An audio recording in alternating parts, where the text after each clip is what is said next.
Mites. I hate my life.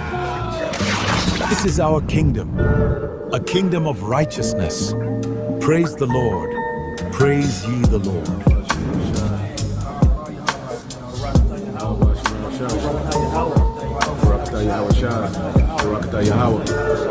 Why did God make us Edomites?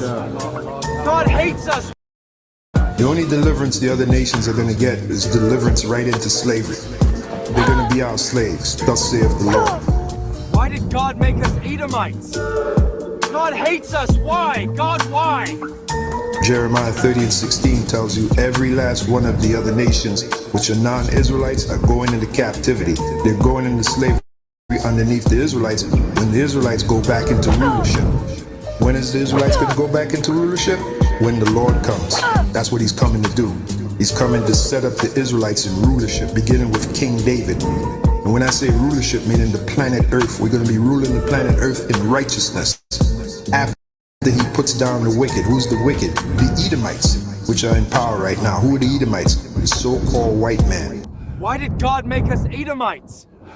God hates us. Why? God, why? Praise the Lord, for he is greatly to be feared. He removed the wicked and put us righteous in power. To victory and the dawn of a new era. And when I say rulership, meaning the planet Earth, we're going to be ruling the planet Earth in righteousness.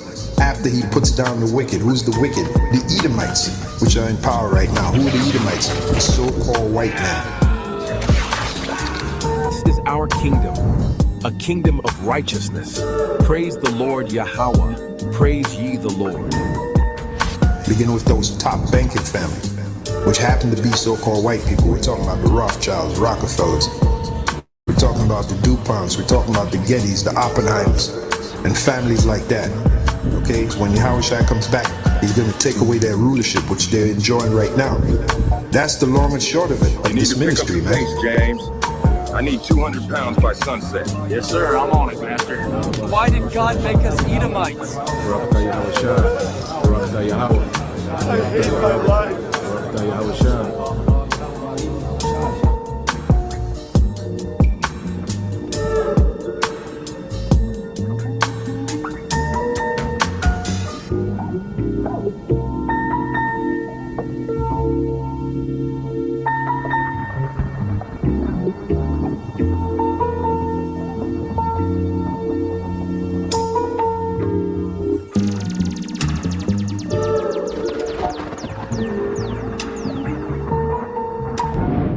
Why did God make us Edomites? I hate my life.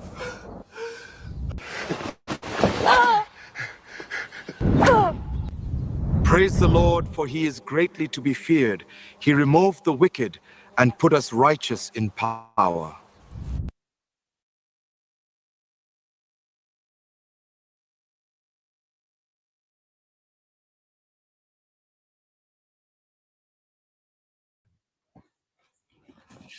All right. Shalom.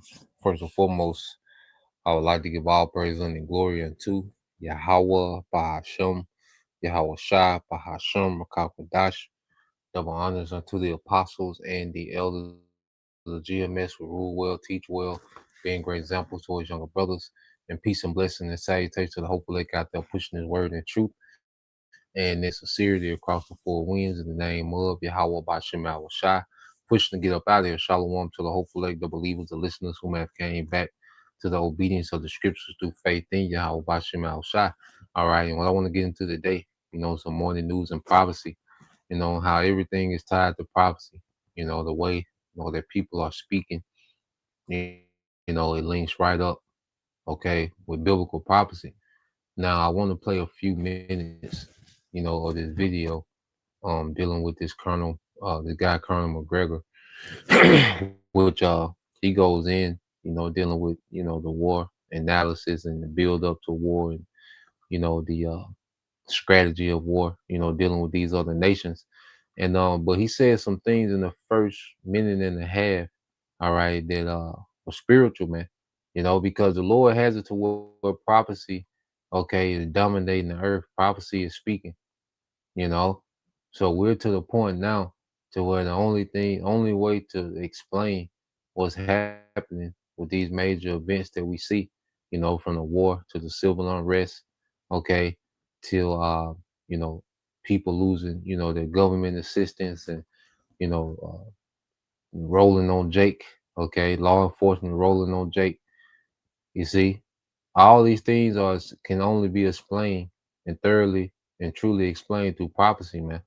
Okay, and that's what we at, showing you that hey, the reality of prophecy, is settling in the earth more and more.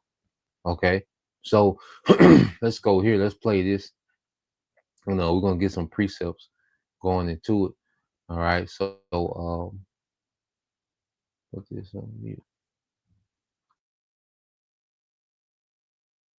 For people overseas, it's very hard to sort truth from fiction, imagination from reality when President Trump speaks. He may want to cultivate a positive image for the United States, but what he does, unfortunately, is demonstrate that he's reckless, he's impulsive, and he's quite capable of taking action that is devastating on the world stage. That's all he did in that speech. We've got these marvelous flying wings. They can show up in the middle of the night anywhere in the world and destroy everything beneath them. Well, at the moment, he's gotten away with that. Is that the future? I don't think. When he speaks about those marvelous flying wings, they can show up anywhere and destroy anything beneath them. He's talking about the military air force. All right. And he's talking about, via those aircraft carriers, that the American Air Force, is mobile throughout the earth. They can show up, anywhere and let off, those ships. Okay, let those jets off, dispatch those jets from those ships and do an airstrike, anywhere in the world. Okay. So this is what Americans, all right, this is how America projects its power throughout the earth. Is this mobile? Just like this is how America projects its power throughout the earth through being able to mobilize their air force, anywhere in the world. Okay, and this is what they've relied on for the longest. This is why they, always making threats, all right, to these other nations, because these nations for a long time know that America had the capability. Okay, but now what's happening? These nations have equipped themselves to combat, all right, the air superiority, of America. Okay, but America has been doing this, for decades. So let's play some more. But that's what he's talking about, those marvelous wings. So, and do we want that as a future? Because somebody said many years ago, cast your bread upon the waters, and in a few days it will return manyfold unto you. And that's what I want to address, because he's talking about a precept. Okay, so we're going to get this precept and the meaning of it, and also linking to what Esau Edom is doing and how all this war is going to come back on him. Okay, everything that he's doing is going to come back on him. All right, thus said the Lord. So let's go to that precept that he was speaking of when you go to the book of Ecclesiastes, chapter 1. We're going to get the customs behind it. All right, because ultimately it's talking about the truth. Okay, but then you can link it to Esau, all right, and the wickedness that he's sowing in the earth is going to come back to him, after many days. Okay, this Ecclesiastes 11:1, it says, "Cast thy bread upon the waters, for thou shalt find it after many days." Now we know, all right, that this speaking of the truth, and the spirit is speaking of the truth. Okay, because as we cast out this bread, this truth, okay, well, we begin to what? Reap, okay, a harvest, of the believers coming in, okay, being built up, because the truth cultivates, believers as we plant the seed, okay, or this truth in the earth. Well, it's producing believers, it's producing the elect, okay, and ultimately it's going to produce salvation. All right, casting thy bread or the truth upon many waters likened unto the people, okay, and for thou shalt find it after many days, and that's the return on this investment that we're making And the truth after many days is ultimately going to be the kingdom. Okay. Now let's get the customs, behind this. All right. Cast our bread upon many waters.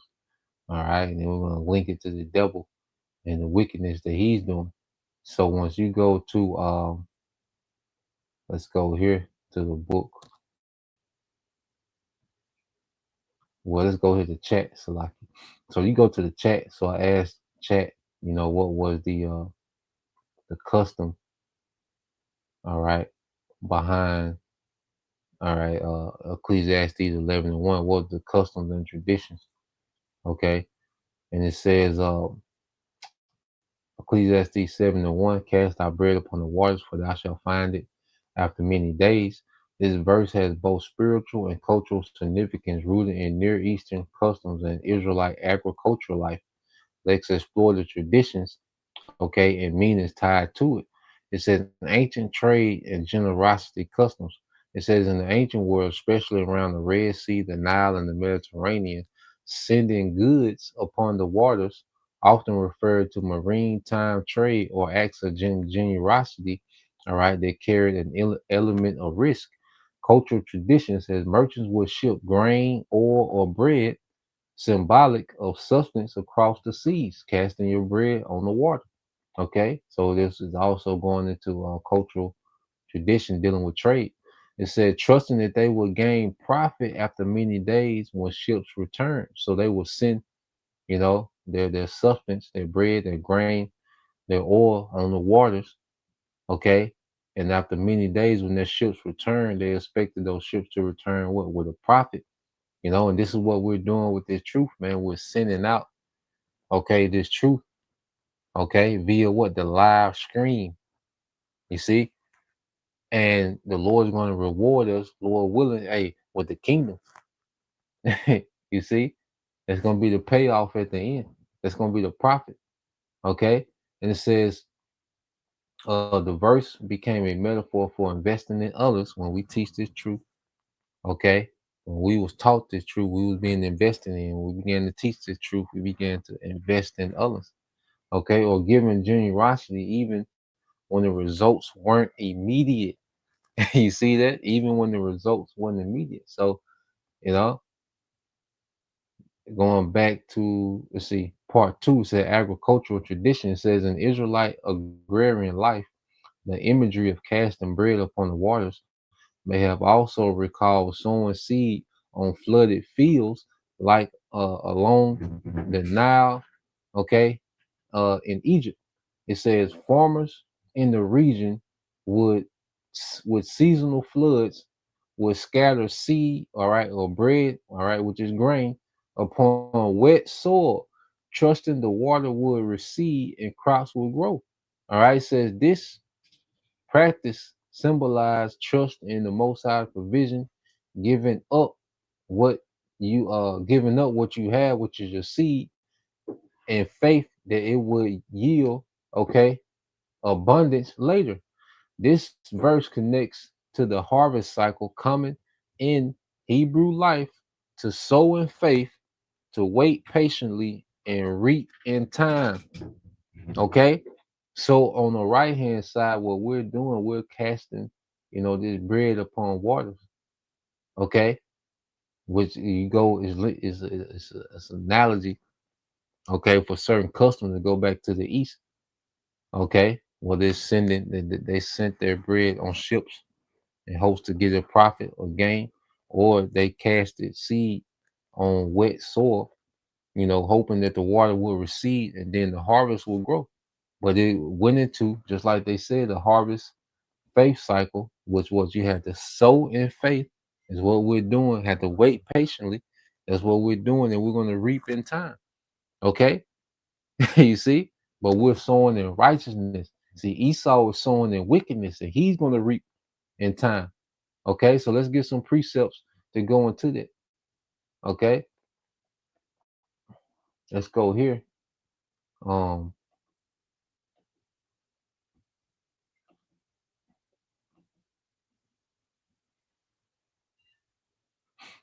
Let's go here because you go to Galatians 6 and go straight into it. Okay, sowing and reaping. Galatians 6 and 7 said, "Be not deceived, the Most High is not mocked. For whatsoever a man soweth, that shall he also reap." So if you're sowing in righteousness, you're going to reap in righteousness. But if you're sowing in wickedness, you're going to weep in wickedness, man. And Esau and his kingdom has sown nothing but wickedness, man. Now it's time for him to reap. It's time for the righteous, the elect of Israel, to reap in righteousness, and it's time for Esau, Edom, the wicked, to reap in his wickedness, man. Okay, so you sow, whatever you put into, you're gonna reap that. Okay, and this man has sown nothing but what? Let's get this in Job. Matter of fact, uh, before we get that in Job, to show you when he's speaking of the devil, let's get Proverbs 4. You know, because it was cast out bread upon many waters. Well, what is the bread of Esau?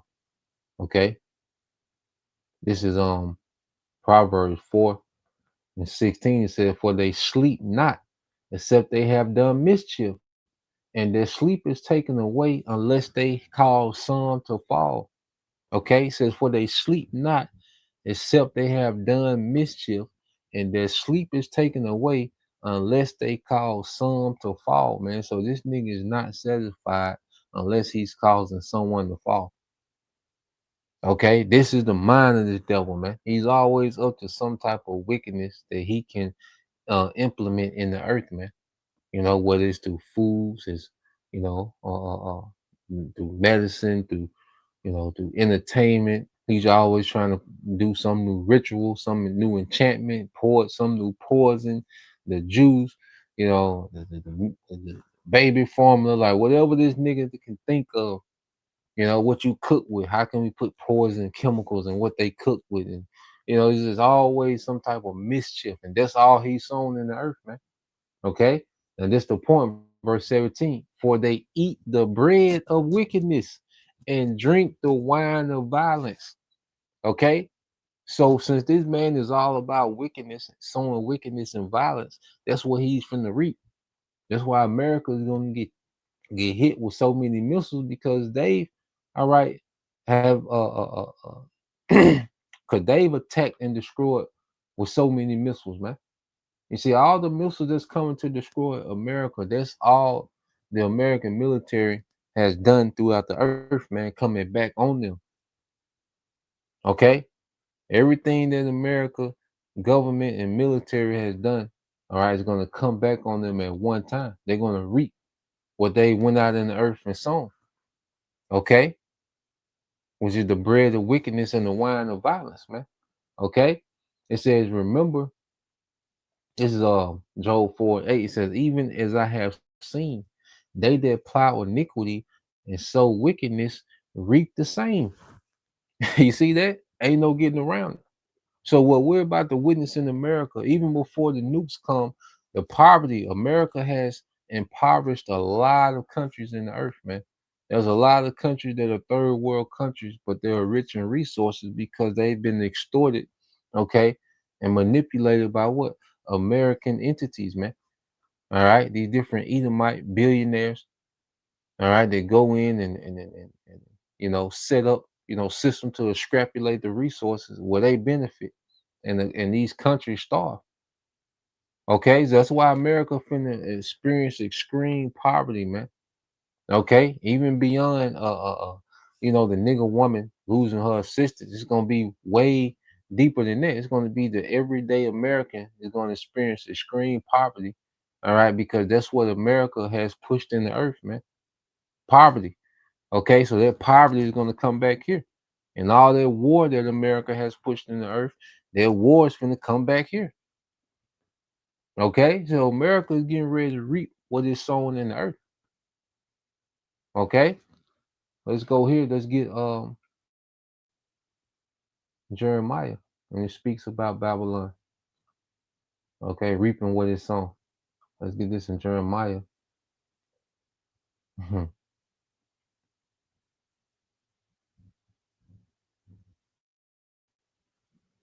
Woo, it's heavy.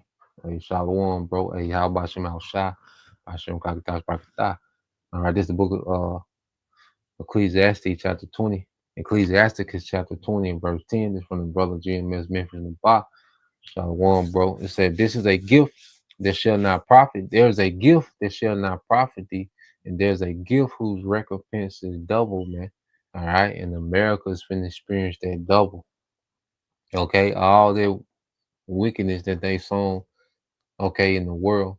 All right. Even here in America, they finna reap that double. Okay. You see? So this is where we at. All right. All right. We got verse 9. Yep. It says, it's verse 9, 20, Ecclesiastes 29 said there's a sinner that have good success in evil things, and there's a gain that turn into loss, man. Okay, so America has enjoyed, the status, all right, of being a superpower. Okay. But now, all right, they're about to take this loss. You see, they've been able to prosper in their wickedness, but now they're finna take that loss. America has been able to become the strongest and the richest country in the world of wickedness, man, of pure wickedness, man, at home and abroad. Okay. And they've been able to prosper, but now their prosperity is going to turn to loss, man. And it's going to turn into double, man. Okay. Let's go here. This brother GMS, Sweet Cherries 144 said, therefore shall her plagues come in one day, death, okay, and mourning and famine, and she shall be utterly burned with fire, those missiles, for strong is the Lord who judgeth her, man. And that's all the fire that America has sent out through his military. Okay, all that fire finna come back. You sown in missiles, you gonna reap in missiles, man. Okay, let's see. We look up some numbers, man. Let's see.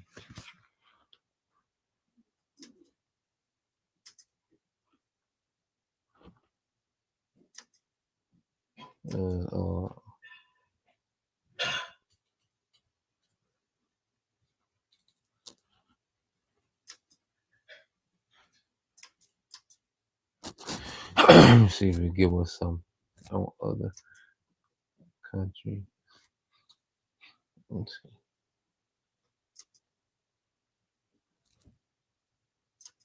Here. See, directly, because America is just a big, has been a big war machine for the elites, man. Okay, and you people have no idea, what America is getting ready to reap, for all these decades. Let's see if we give us some on the chat with some stats.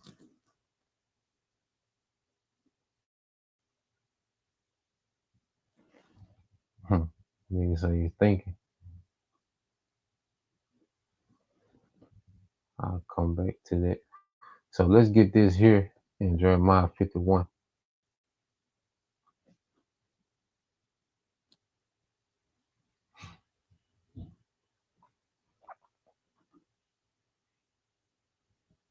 So you go here to the book of Jeremiah, chapter 51.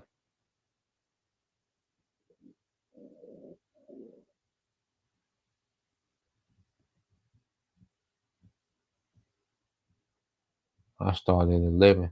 It says, make bright the arrows, all right, which are the nukes, gather the shields.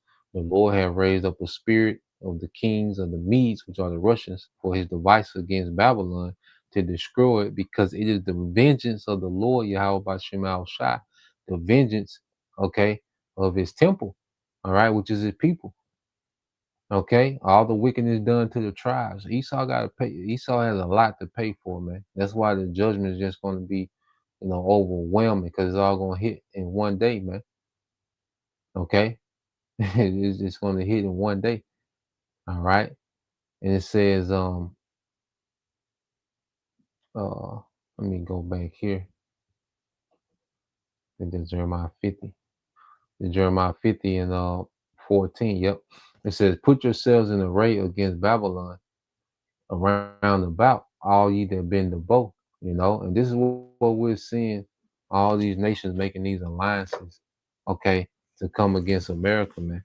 All these nuclear nations, from India to China to Russia to Iran to North Korea, Pakistan, all these nations, Turkey, okay. All these nations are coming to an agreement under the banner of Russia, okay, to attack America, man. Okay, and it says, shoot at her, spare no arrows. Yeah, so all the nukes that are created in the earth, okay, outside of America, guess what? They're coming to America, and that's going to be America reaping what it's sown. It said, for she have sinned against the Lord, shout against her round about. She have given her hand, her foundations are fallen, her walls are thrown down. For it is the vengeance of the Lord, Yahweh Bashim Shai.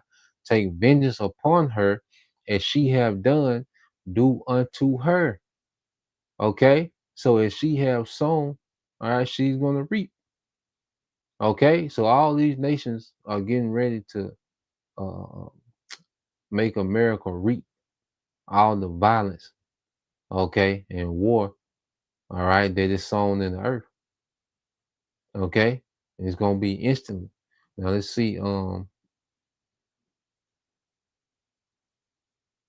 me see.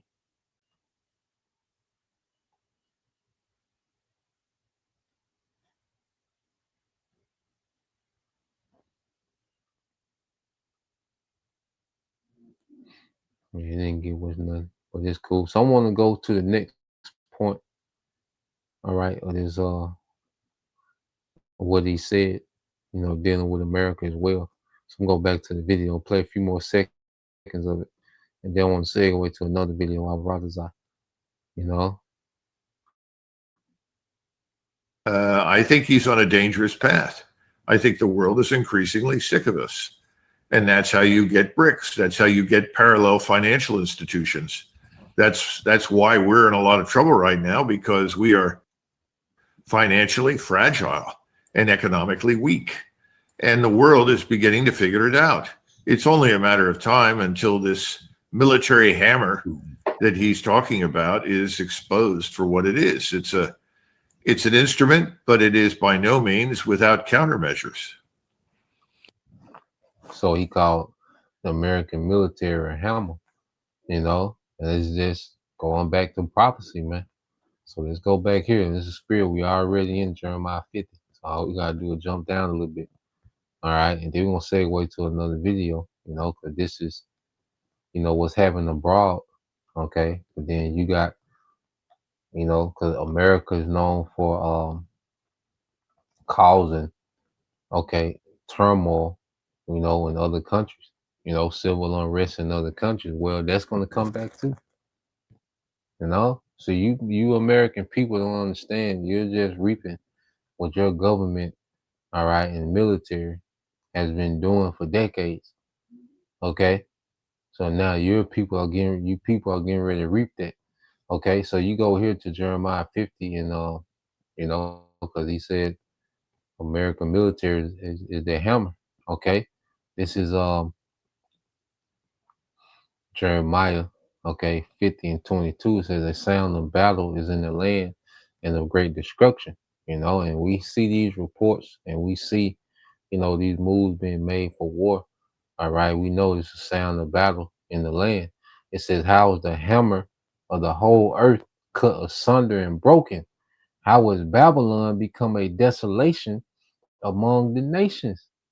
Okay, and it's going to be through this war. All right, when America is going to be obliterated, and not only the landmass America, but the American troops abroad, they're going to get obliterated wherever they at, man. So this great hammer of the earth, this great fighting force, okay, is getting ready to be broken. All right, Babylon the Great and this mighty military might, okay, is mighty economy, all this finna be broken, man. Okay, it says, verse 4 says, I have laid a snare for thee, and thou art also taken, O Babylon, thou was not aware. Thou art found and also caught, and because thou hast striven against the Lord, Yahweh Bashim Shai. Okay, so America has been, the epic center of rebellion against righteousness, against the Lord. Okay. And also what the chief place, of violence. All right. And the spread of violence throughout the world. Okay. So now America's finna reap that, man. Okay. They've sown rebellion against the Lord. And that's why Yahweh Shai and the chariots, all right, are coming to this place, man. So the nations, they're gonna get all right, they're gonna get off on America. Okay. And then Yahweh Shai himself and the chariots gonna get off on America, man. Okay. So America has a lot to pay for, man. Ain't no good news for America, man. All right. All right. The nigga woman losing his food stamps gonna be light work. Okay. Compared to what's coming, man. It's just a layup drill. Okay. Game ain't started yet. All right. So let's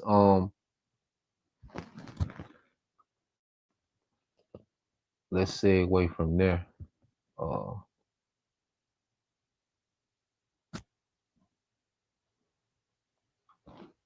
Let's go to this video. So this guy here tells a story, and what we have to understand, the civil unrest, okay, that America has caused, all right, throughout the world. Well, that unrest is getting ready to come back here, okay, and it's gonna be magnified because guess what? America is the most armed, all right, has the most armed civilian population by far. Okay, so it's gonna get very bloody and grimy in America, man. When this civil unrest really hits, and we see that they're pushing for that. These devils are really pushing for that unrest, man. So let's let this play.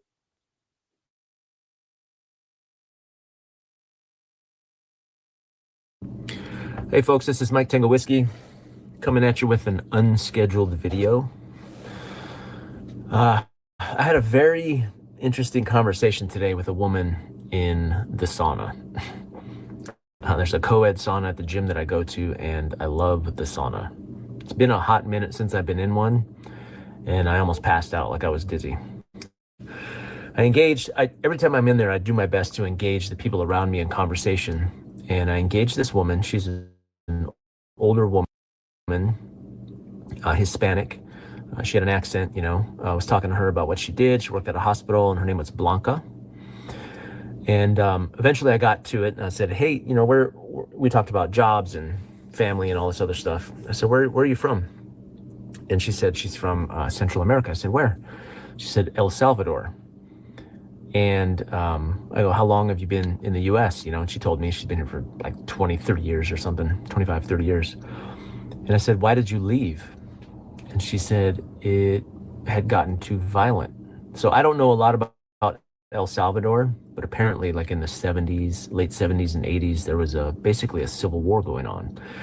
So she told me about guerrillas, that there was a group of guerrillas. And I was thinking the FARC, but the FARC were in Colombia. And then I was thinking, I'm just throwing wild. I'm like the Sandinistas. Like, I don't know my Central American history, And she said, no. And she told me the name. It was like the FLMA or something. They had an acronym. She told me about this guerrilla group and how they were fighting the government. And essentially, so this was the woman who had lived through civil war in her country. And the way she described it, there were basically three groups. There was the government, the guerrillas fighting against the government, and then everybody else who were just doing their best to live a normal life, go to school, go grocery shopping, just have a place to live, have a job. They just wanted a normal life. And it was becoming increasingly difficult. And she used to tell me that she worked in a factory 45 minutes outside of the main city where she lived. And on that drive every day, she would see bodies and they would see decapitated corpses. And there was this constant back and forth. It sounded a lot like what you might see like with the cartel wars down in Mexico. And she told me, and I said, well, what finally made you leave? And she goes, she went to university. She was old enough finally to go to university. And the classroom she was in was on the foremost edge of the campus. Like it was right near the entrance where you enter the campus. And one day she was in class with her classmates, and a group of soldiers came in and they shot everybody. They just began to shoot everybody. The person next to her, the man next to her, the boy next to her, young man, got shot, and he fell on top of her, and his blood had gotten all over her. So when the shooting stopped, she was so terrified she just laid there. She was covered in this guy's blood, and the soldiers began walking around kicking the bodies and flipping people over to make sure that they were dead. And the soldier kicked the guy next to her, the dead guy, and rolled him over to make sure. And she said she was holding her breath, and what felt like 5 minutes, she was holding her breath, playing dead, because she was also, she looked like she'd been shot. And the soldier stopped. She said she was praying and she was praying, holding her breath. And the soldier stopped, said something to the other soldiers. All right, that's good. Everybody's dead. And they left. Now, when she told me this story, at the end of this, I'm trying to do my best to listen intently, because she was getting emotional about this, obviously a super traumatic event. And at the end of it, she got quiet, and I said, why would the guerrillas come to a university and kill everybody?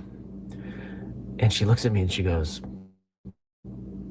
it wasn't the guerrillas, it was the government. I almost pissed on myself. Like that was a twist that I didn't see happening. And I said, why even more? Like, I was, baffled at why the guerrillas would come and do this. I was even more baffled that the government would come and do this. And she said, well, at that point in the Civil War, the government was so paranoid about who was like collaborating with the guerrillas, and they were at the point where they just assumed anybody who was studying to be more and to know more and to do more was also part of that rebellion against the government.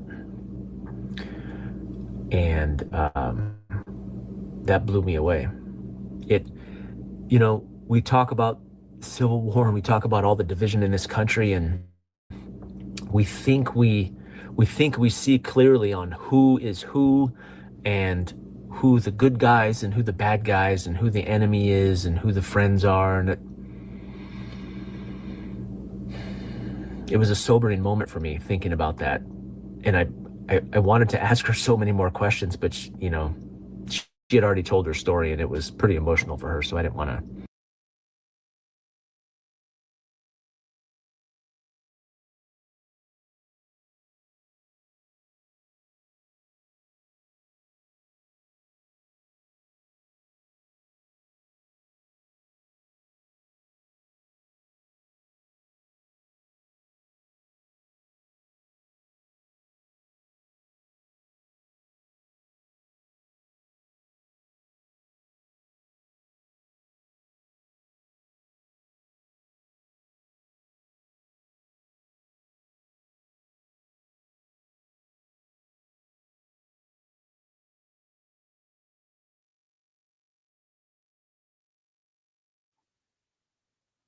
Okay. So yeah, let's get this. So you see, cause when I listened to that story yesterday, and I was like, damn, because I didn't expect that twist at the end either. That the government came and just slaughtered civilians. The government became a death squad, and are not we seeing the government become aggressive today? It's not America. They're not Trump say that the enemy is within. So it's not the American government treating its citizens, all right, like the enemy within. Okay. So let's go here, man. Let's go here. Cause see, going back to reaping what you sown. Now, so when you go into the chat, so I asked, I said, did the American CIA, all right, have anything to do with the civil unrest, okay, in El Salvador? Okay. It says U.S. involvement. See, America has done this dozens and hundreds of times throughout the earth, called civil unrest. A lot of it we don't hear about. Okay.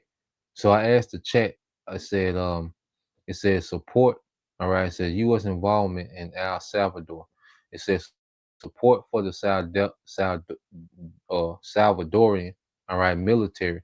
It said the U.S., including CIA, provided training, intelligence, weapons, and funding to the Salvadorian armed forces and security agencies. Okay. Now, who did their slaughter of those children? Okay, on their college campus. Okay, it was the military. Who were they trained by? The CIA.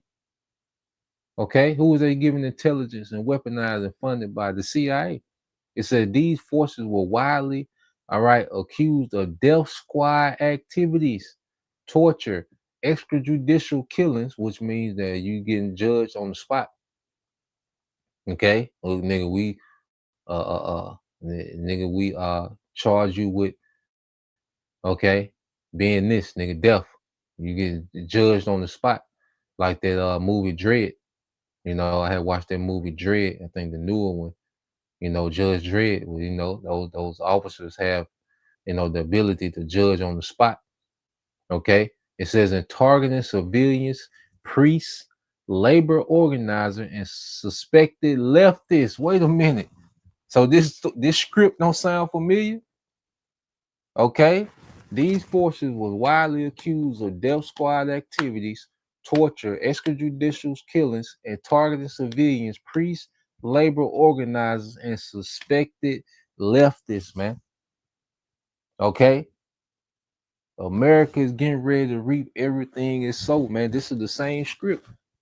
Okay, what's the threat? What's the enemy within America? The leftists.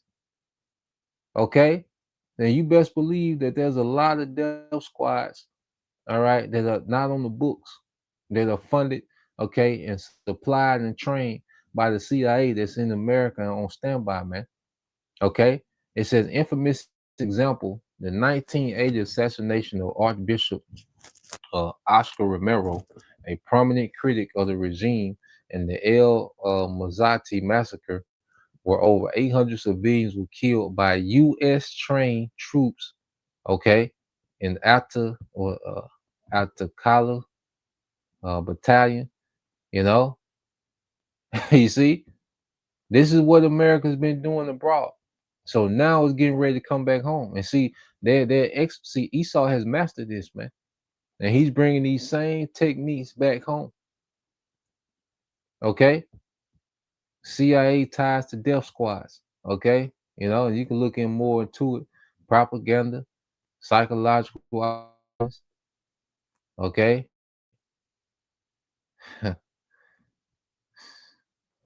Goddamn devil, man. You know, but hey, the chickens is coming home to roost, man. Okay, so let's go here. Get a couple more precepts.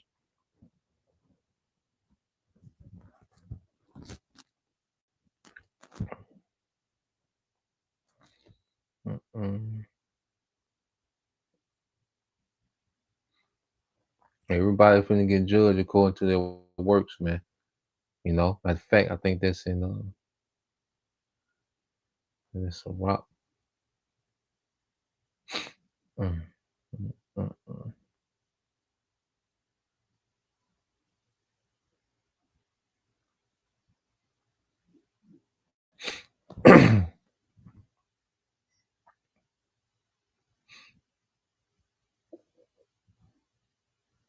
Matter of fact, I just get this. This is Revelation 11 and 18. Okay. This is Revelation 11 and 18. And it says, and the nations were angry, all right, and thy wrath is come. Okay. For the wrath of the Lord is on this place, man. You see, judgment finna walk this place down. It says, and thy wrath is come in the time of the dead, that they should be judged, these nations, man, and that thou shouldst give a reward unto thy servants, the prophets. All right. So, Lord willing, we're sowing in righteousness and we're getting ready to get a reward. Okay, and to the saints and to them that fear thy name, small and great, and should it destroy them which destroy the earth. Okay, and should destroy them which destroy the earth. Okay, and that's Esau, man. He's at the forefront, okay, of the destruction, the war, the civil unrest, okay, the destruction of the ecosystem. He's at the forefront of that, man. So the Lord is getting ready to destroy him that destroy the earth, man. You know, because the devil finna reap everything that he's sown. You know, and there's been nothing but violence and wickedness, unrest, okay, captivity. Okay, he's finna reap all that, man. All right, so that's the point. You know, Lord will. All right, you brothers. All right, and you sisters edified once again. I want to give all praise and glory unto Yahweh, Bahashem, Yahweh Shah, Bahashem Kakadash, and double honors unto the apostles and the elders of GMS who rule well, teach well, being great examples towards younger brothers. And peace and blessing salutation to the hopeful elect. Shalom.